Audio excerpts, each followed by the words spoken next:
supaya larinya kencang. Ya, puji Tuhan. Saudaraku yang terkasih dalam nama Tuhan, kita memasuki di bulan Oktober ini, Bapak Ibu Saudara, kita berbicara tentang keserupaan dengan Tuhan. Ya, keserupaan dengan Kristus.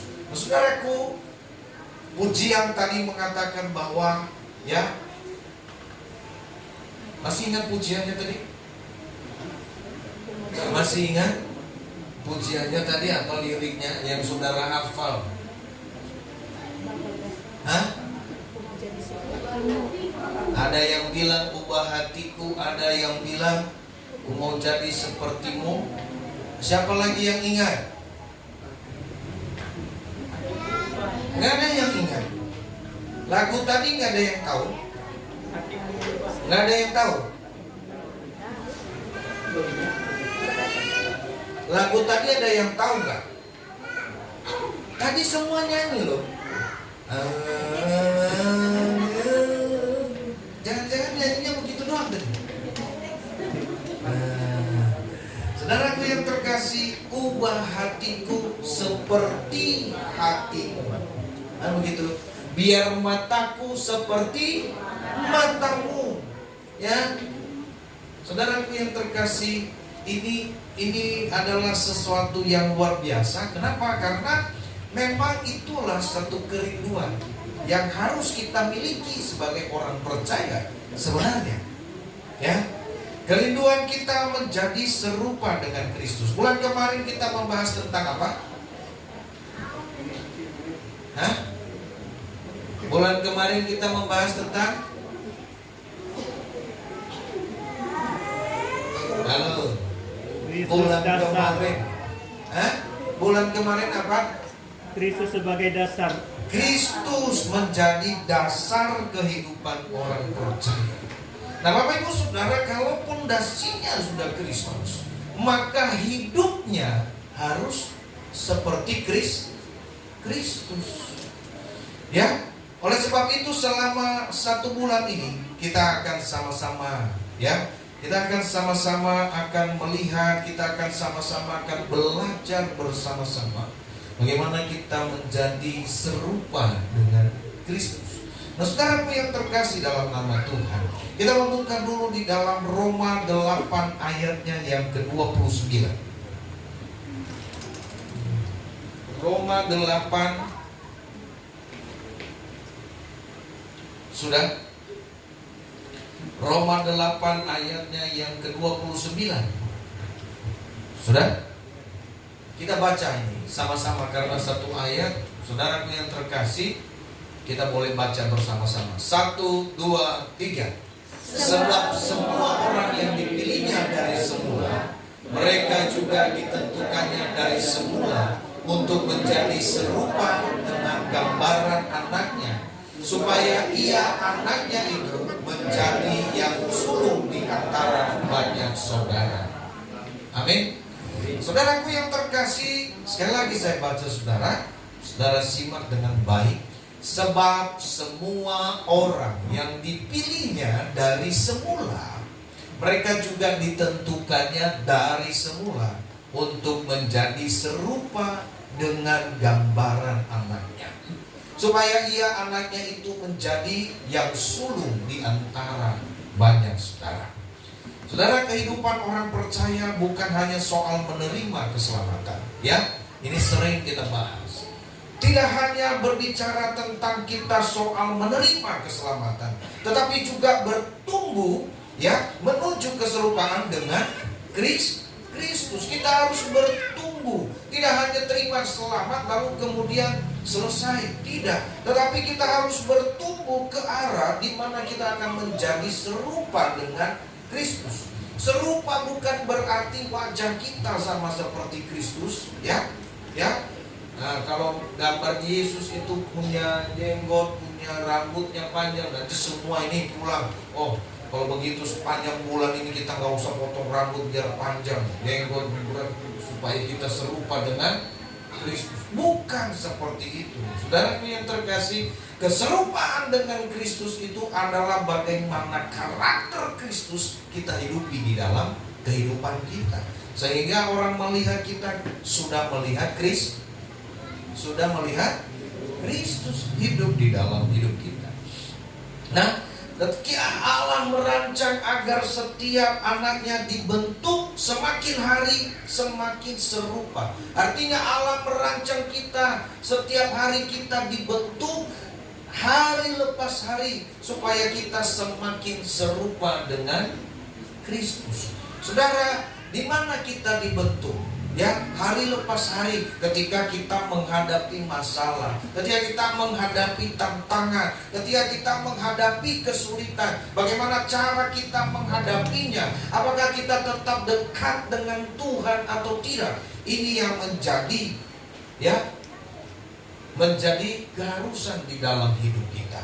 Bapak Ibu Saudaraku yang terkasih, Kristus telah memberikan satu contoh luar biasa, teladan yang luar biasa bagi setiap kita. Bapak Ibu Saudara, Kristus ketika menghadapi masalah, ketika dia menghadapi kesulitan, dia tidak pernah lari dari Tuhan. Amin. Ada banyak orang ketika hadapi kesulitan, kekecewaan, lari dari Tuhan, saudara. Ya, orang kecewa dengan Tuhan. Saya bingung, kenapa orang bisa kecewa dengan Tuhan? Apakah dia kecewa dengan Tuhan? Saudara, ini hal yang membingungkan. Padahal sebenarnya dia yang sering mengecewakan tuh. Kita ini gak ada alasan kecewa dengan Tuhan. Justru kita sering kecewain Tuhan dalam hidup ini. Jadi Bapak Ibu Saudaraku yang terkasih dalam nama Tuhan, ini yang harus menjadi satu pola pikir kita, bagaimana kita menjadi serupa dengan Kristus. Karena Kristus telah menjadi teladan. Coba pada waktu itu ketika dia ditangkap dan ketika dia dicambuk, dia bilang, Tuhan, aku tidak percaya lagi, aku mau kabur saja. Hah? Ya, bisa nggak kabur? Bisa. Dia lari, bilang sama Petrus, yuk kabur yuk, gitu kan? Ya. Saudaraku yang terkasih, udah saya berhenti sampaikan firman Tuhan. Karena apa? Selama ini saya mengajar firman Tuhan, ternyata ujung-ujungnya harus disiksa. Saudaraku yang terkasih dalam nama, tapi Yesus memberikan satu contoh teladan yang luar biasa. Bahkan sampai mati, menghadapi kematian, dia tetap berkata, Bapa, ke dalam tanganmu kuserahkan nyawa. Bagaimana ia menjaga hubungannya dengan Tuhan, bagaimana ia menjaga hubungannya dengan Bapa. Itulah yang harusnya menjadi contoh bagi kita. Saudaraku yang terkasih, ya banyak orang sekarang ini hadapi sedikit masalah enggak ke gereja. Hadapi sedikit masalah berhenti cari Tuhan, berhenti berdoa, berhenti memuji Tuhan, berhenti melayani Tuhan. Ini jadi masalah bagi kita. Ya, harusnya ketika kita menghadapi situasi dan kondisi yang terjadi, Bapak Ibu Saudara, saya berulang kali kata, engkau hidupmu semakin sulit, semakin dekat dengan Tuhan. Jangan berpikir bahwa sulit hidup ini saya jauh dari Tuhan supaya hidup saya lebih bahagia. Pusing. Ya, semakin jauh dari Tuhan, semakin hancur hidup. Semakin hancur pelayananmu, semakin hancur pekerjaanmu, semakin hancur masa depan. Engkau jauh dari Tuhan. Itulah sebabnya Bapak Ibu Saudara, ya, kemuliaan yang luar biasa diterima oleh Yesus. Kenapa? Karena semakin dia bermasalah, semakin dia punya masalah, semakin dia ada dalam kesulitan, dia semakin dekat dengan Tuhan. Pada akhirnya Tuhan memberikan hal yang luar biasa. Itulah sebabnya Yesus sangat dimuliakan.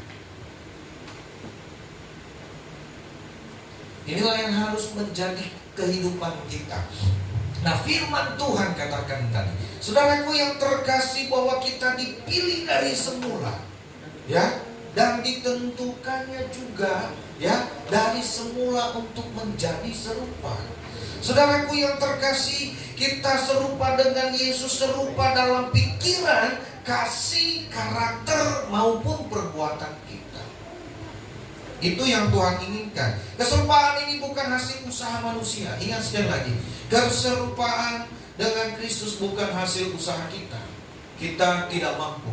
Apakah ada saudara, apakah ada di antara kita yang mampu menjadi serupa dengan karakter Kristus? No. Tidak ada. Tanpa Tuhan kita tidak mampu. Tanpa Roh Kudus kita tidak mampu. Ya, ada banyak orang yang mengambil satu komitmen berubah. Mulai hari ini saya berubah. Ya. Tapi saudara, dia tidak pernah berubah. Kenapa? Karena itu kekuatan sendiri. Kita nggak bisa ubah hidup ini tanpa Tuhan. Ya, makanya berulang kali, ya, berulang kali aku mencoba. Kan kita ada lagunya kan? Ya, berulang kali mencoba, selalu, ya, terjatuh dan terjatuh lagi. Ya, saudaraku yang terkasih, ini adalah sesuatu karena kita mengandalkan kekuatan kita. Nah, menjadi serupa itu bukan hasil usaha, melainkan karya Roh Kudus yang terus-menerus memperbaharui hidup kita. Oleh sebab itu, saudara, selama sepanjang bulan Oktober ini kita belajar berjalan setiap hari menjadi serupa dengan Kristus di dalam 4 dimensi yang saya sampaikan. Bapak Ibu Saudara, dimensi selama sepanjang minggu kemarin kita 1 minggu kita menjadi serupa dengan pikiran Kristus. Itu dimensi yang pertama. Dimensi yang kedua, saudara, kita menjadi serupa dalam kasih Kristus. Dan yang ketiga, kita dalam karakter Kristus. Dan keempat, serupa dalam perbuatan Kristus. Nah, Bapak Ibu Saudara, bagaimana supaya kita menjadi serupa dengan Kristus? Maka hal yang pertama yang harus kita mulai, saudaraku yang terkasih, ya, dimulai dari apa? Perubahan pikiran. Ya. Setiap orang yang percaya, firman Tuhan katakan tadi, semua orang, sebab semua orang yang percaya dipilihnya dari semula, mereka juga ditentukannya dari semula untuk menjadi serupa dengan gambaran anaknya. Artinya, saudara, untuk menjadi serupa dengan Kristus bukan sesuatu pilihan bagi kita, tetapi ini menjadi satu panggilan bagi kita, karena setiap orang percaya harus menjadi serupa dengan Kristus. Wajib hukumnya, atau kata di sini kudu. Kudu. Kalau kita bilang percaya Yesus, maka kita kudu seperti Yesus. Wajib. Nah, oleh sebab itu, saudaraku yang terkasih, karena apa? Itu merupakan satu panggilan. Kita sudah ditentukan untuk menjadi serupa. Nah, kalau orang percaya tidak serupa dengan Kristus, ya, ini menjadi pertanyaan. Ya, ada orang percaya, ya, suka mabuk-mabukan misalnya, mabuk bukan minum, ya, suka apa lagi, suka maki-maki, suka bunuh orang, kan begitu, atau suka apa, ya, suka memfitnah, suka menceritakan orang, suka bohong gitu, suka nambah-nambah ajinomoto kalau ngomong, ya. Saudara yang terkasih dalam nama Tuhan, ya, itu kan kalau ditambah ajinomoto, apalagi ditambah roiko, tambah enak gitu kan, tambah lama. Saudara yang terkasih, tambah asik ngobrolnya. Wah. Biasanya Bapak Ibu Saudara yang terkasih, orang yang suka nambah-nambahin itu adalah orang-orang yang sudah kehilangan muka. Jadi cari muka, nggak tahu mukanya ditaruh di mana, lupa di rumah mungkin, atau lupa di kamar mandi, ya, kemana ini? Nah, saudaraku yang terkasih, sehingga apa? Kalau sudah ngomong tentang orang, saudaraku, ditambah bumbu-bumbunya, meleset sekali, enak sekali rasanya. Apakah ini orang percaya? Tidak. Apakah ini orang yang percaya kepada Kristus? Ini perlu dipertanyakan. Ya, karena apa? Firman Tuhan katakan orang yang percaya ditentukannya untuk menjadi serupa. Kita harus menjadi serupa dengan Tuhan, karakter kita. Nah, nanti di minggu keempat berarti kita 4 dimensi ini berbicara tentang bagaimana perbuatan kita. Ya, tapi kita mulai dari apa? Ya, keserupaan dengan Kristus harus dimulai dari pertama, pembaharuan pikiran. Saudara yang terkasih, Roma 12 ayat 2 dikatakan, siapa yang hafal? Ada yang hafal? Oh, Cikina, silakan. Hafal? Roma 12 ayat 2. Ini gampang. Ada yang hafal? Atau ada yang sudah buka Alkitab? Enggak juga. Ya, udah enggak hafal, enggak buka Alkitab lagi, bahaya kan? Ya. Nah, di atas, coba kita baca sama-sama 1, 2, 3.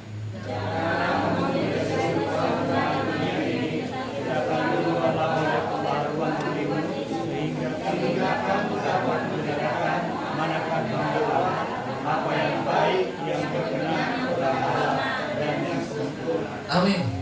Saudara yang terkasih dalam nama Tuhan, dikatakan bahwa dirubah melalui pemikiran kita dahulu, ya, menjadi serupa dengan Kristus. Ya, saudaraku yang terkasih, ini yang Tuhan sampaikan bagi kita, bahwa perubahan dimulai dari pembaharuan pemikiran kita. Kenapa? Ada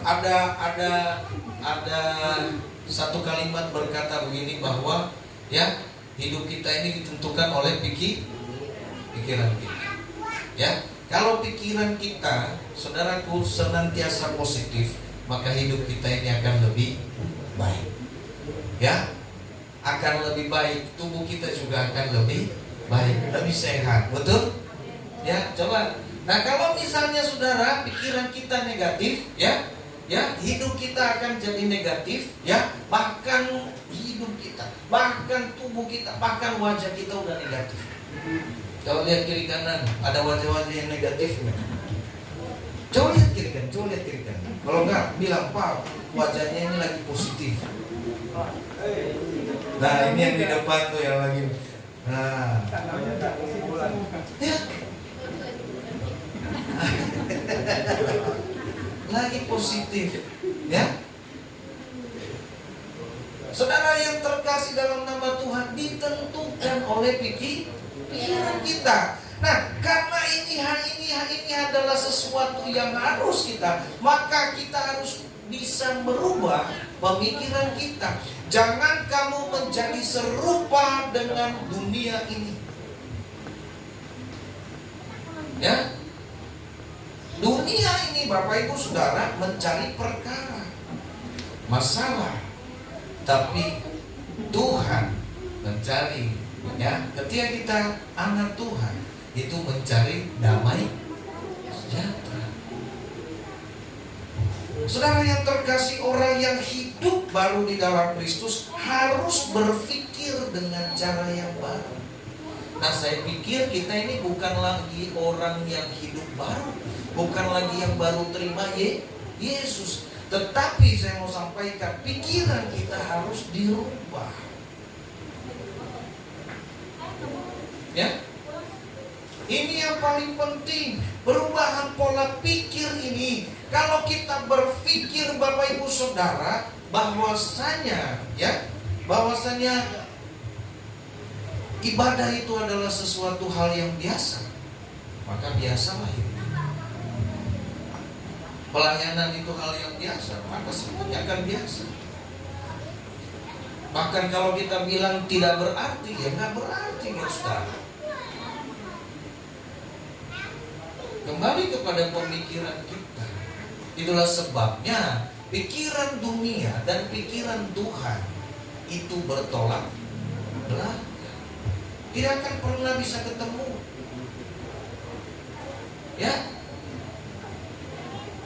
Kalau dunia bilang apa? Kalau dunia bilang, ada yang namanya apa? Nyawa ganti nyawa, gigi ganti gigi, ya. Ibaratnya seperti itu. Ada yang namanya tabur tuai balas dendam dan segala macam, betul? Ya. Tapi Tuhan bilang apa?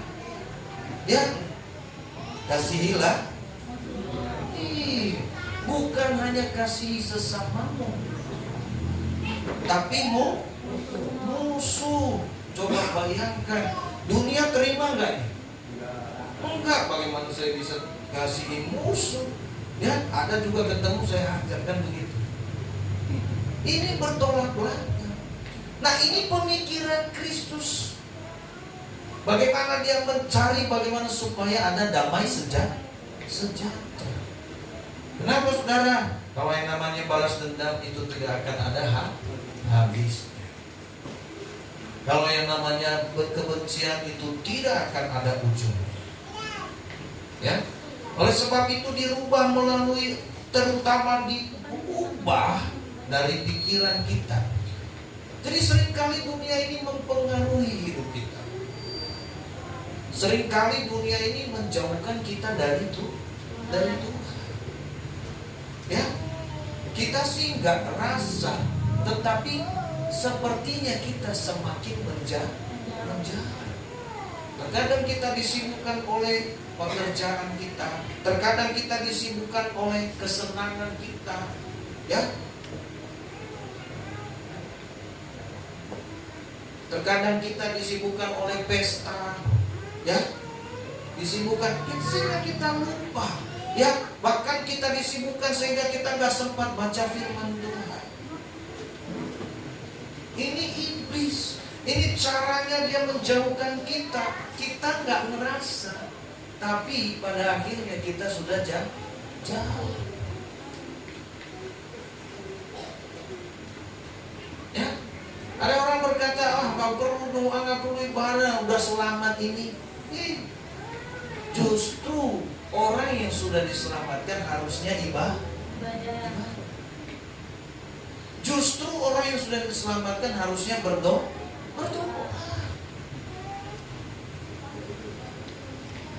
Ya. Ini yang Tuhan inginkan. Ini yang kita rubah mindset kita, pemikiran kita harus dirubah. Karena kalau kita nggak rubah pemikiran kita, bahaya. Ya. Dunia ini menjauhkan kita, mengarahkan kita untuk jauh dari Tuhan. Saudara, dunia ini merencanakan, Bapak Ibu Saudara yang terkasih, ya, dunia ini merancangkan bagaimana supaya kita jauh dari Tuhan, kita tidak terima hidup kekal, bagaimana supaya nantinya kita hidup di neraka, bagaimana kita menerima hukuman kekal. Itu rancangan dunia.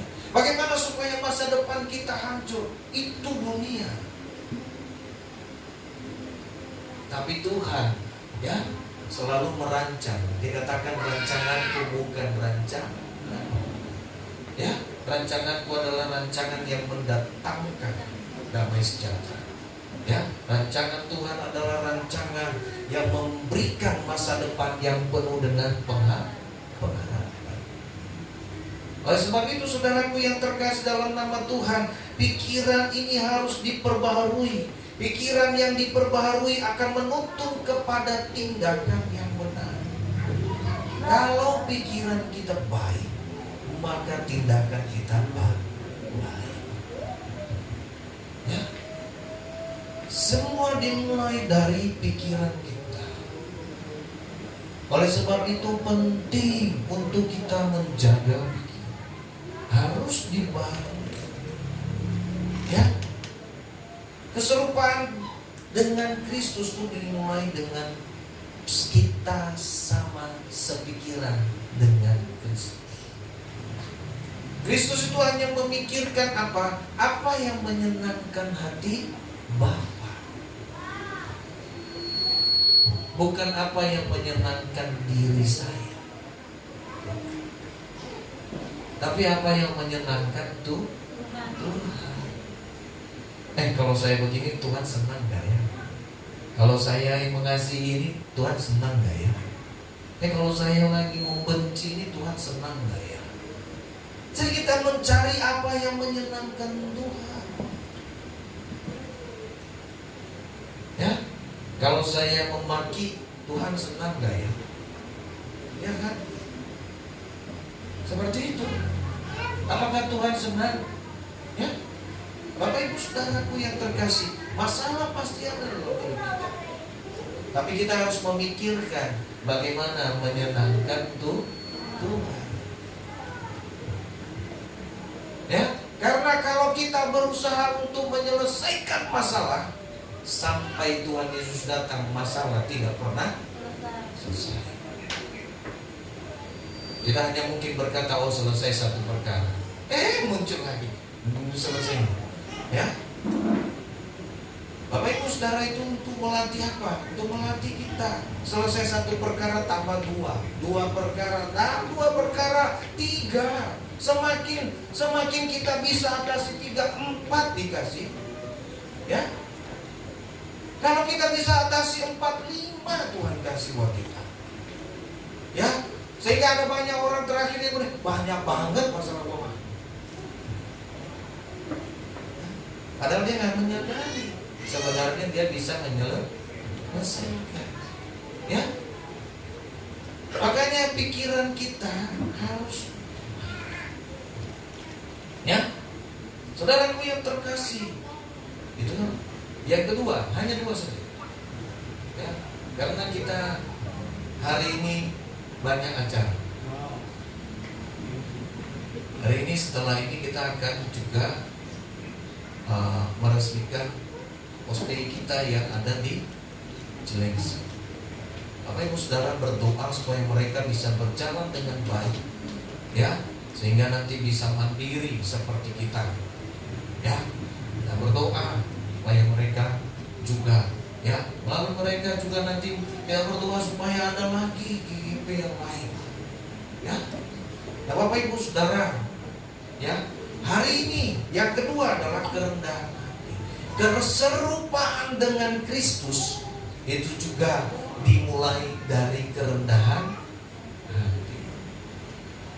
Ya, kerendahan hati berbicara tentang bagaimana Yesus tidak menganggap dirinya sebagai suatu, tidak menganggap dirinya sebagai Allah, sesuatu yang harus dia pertahankan, tetapi dia mengambil rupa manusia, lebih rendah seketika, ya, menjadi sama dengan manusia.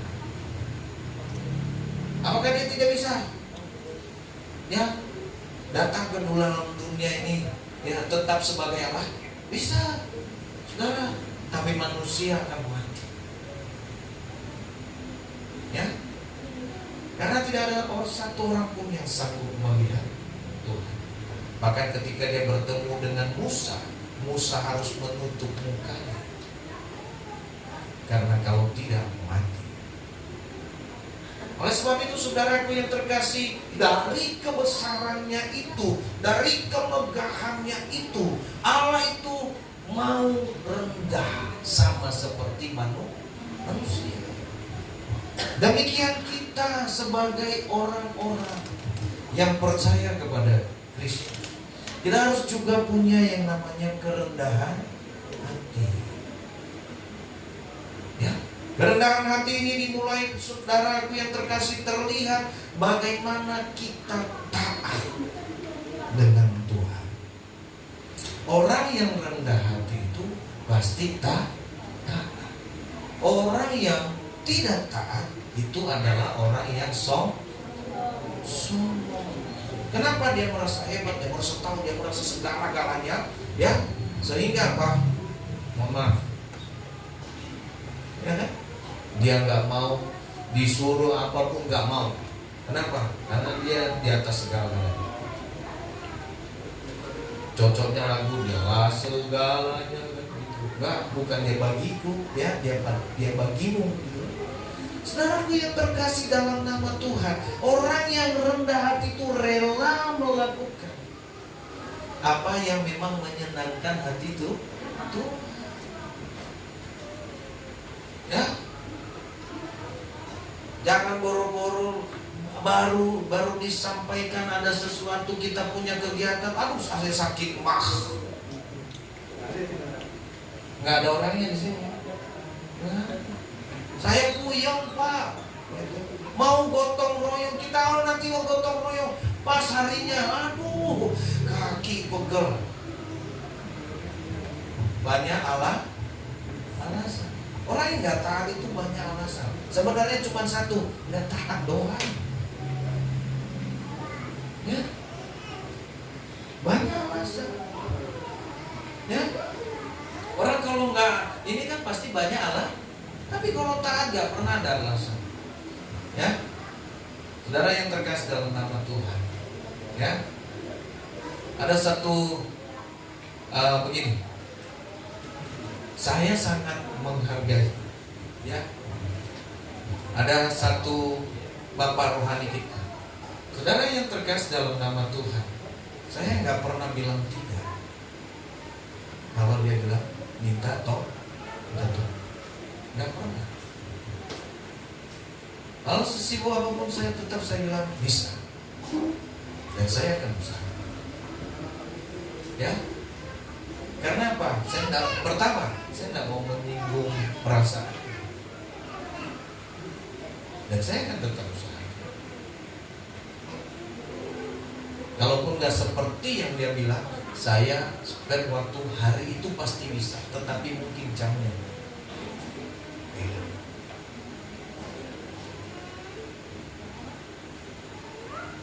Nah, harusnya kita juga begitu dengan Tuhan. Ya, bagaimana kita menghargai Tuhan, mentaati Dia. Saudara yang terkasih, Tuhan itu sang pemilik hidup, bukan pemberi gaji kita. Kalau yang menggaji kita aja kita hormati sedemikian rupa, apalagi sang pemberi hidup. Amin. Ya, kalau bos kita, tempat di mana kita kerja aja kadang-kadang ketemu aja sungkan kita. Kita hormati sedemikian rupa. Betul? Betul nggak? Semua rata-rata kita pernah kerja kan? Ya. Nah, saudara yang terkasih, kita sangat menghormati bos yang ada di dunia. Itu hanya pemberi gaji, memberi lapangan pekerjaan, memberi gaji kita. Dia nggak bisa berhidup. Betul? Tapi kita kadang-kadang menyepelekan orang yang memberi kita hidup. Tuhan itu sang pemilik kehidupan. Kalau sekali Tuhan begini, selesai kita. Ya? Dia bilang langsung begini, nah so pulang. Pulang. Enggak ada bilang, tunggu sebentar, saya belum selesai khotbah. Enggak ada. Ya, kenapa? Karena dia pemilik hidup itu. Kapan saja dia mau ambil, bisa nggak? Bisa, saudara. Ya. Tapi kita kadang-kadang tidak taat dengan itu. Ini yang harus kita miliki. Menjadi serupa dengan Kristus, serupa dengan ketaatan. Ya, Kristus itu tidak hanya rendah hati, tapi dia taat sampai apa? Sampai mati. Dia tetap taat sampai mati. Ya. Naluri kemanusiaan dikatakan kalau bisa cawan ini berlalu. Ya. Tapi kalau bukan, jangan kehendakku yang jadi, tapi kehendak Tuhan.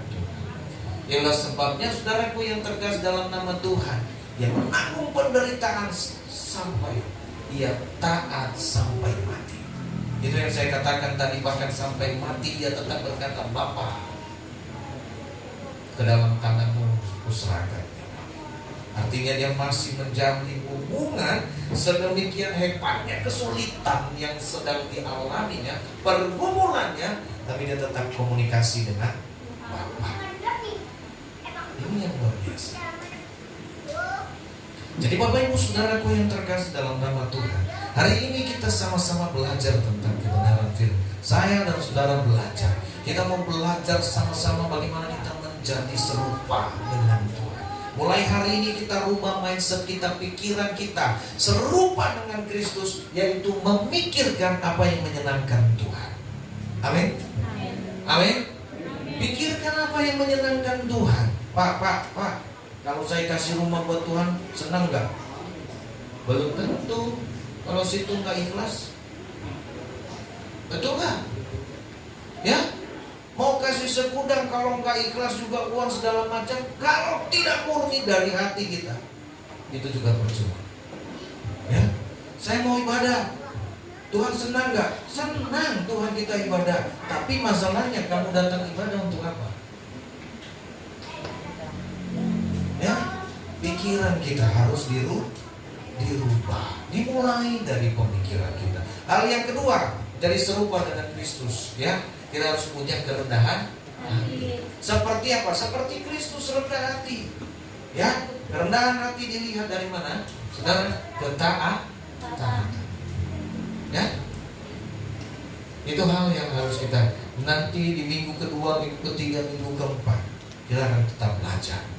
Oleh sebab itu Bapak Ibu Saudaraku yang terkasih, ya, saudara, dunia tidak membutuhkan. Saya mau sampaikan begini, ya, ini kita menutup. Dunia, saudara-saudara, dunia tidak membutuhkan lebih banyak orang hanya sekedar beragama. Ya, karena dunia ini tidak membutuhkan lebih banyak orang yang hanya sekedar beragama. Paham maksudnya? Ya, karena agama belum tentu menjamin saudara. Ya, makanya saya sampaikan, Bapak Ibu Saudara, kalau ada agama Kristen itu bukan agama. Kita itu pengikut Kristus, bukan menciptakan agama. Yesus tidak pernah datang menciptakan agama, tapi Yesus datang, ikutlah aku. Maka pada waktu itu dikatakan, itu pengikut Kristus, Kristen. Ya, jadi Bapak Ibu Saudara, ya, saudaraku yang terkasih, ingat sekali lagi, agama tidak akan membawa saudara ke surga. Ya, kalau kamu nggak percaya Yesus, hanya Yesus yang membawa kita ke surga.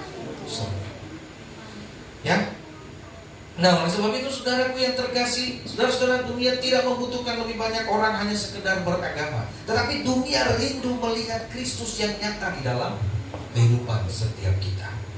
Keserupaan dengan Kristus bukan hasil, sekali lagi, bukan hasil usaha, tapi hasil Roh Kudus, karya Roh Kudus, ya, yang membentuk kita dari hari ke hari. Mari saudara yang terkasih, izinkan Tuhan, ya, izinkan hidup kita menjadi cermin yang memantulkan karakter Kristus. Dimulai dari apa? Pemikiran. Yang kedua tadi apa? Kerendahan hati. Oleh sebab itu saudara, ketika pikiran kita baik, tindakan kita baik. Ya, orang yang baik pikirannya, yang keduanya adalah dia pasti rendah hati. Kerendahan hati membawa kita kepada kedamaian. Ya, orang yang suka melawan, orang yang suka berbantah, orang yang suka bertengkar, itu karena apa?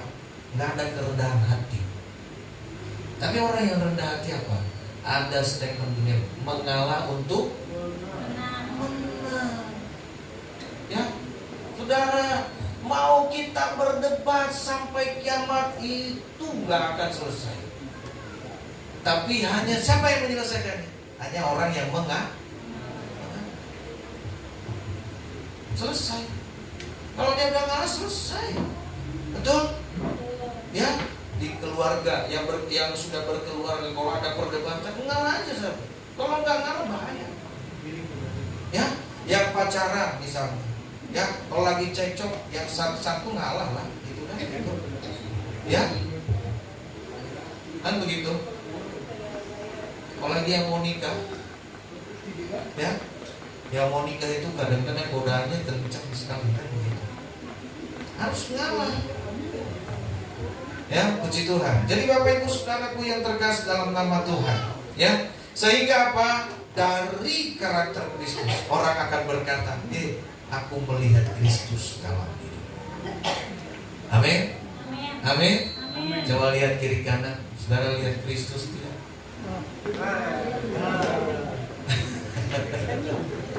Bilang kiri kanan, aku mau lihat Kristus dalam hidup.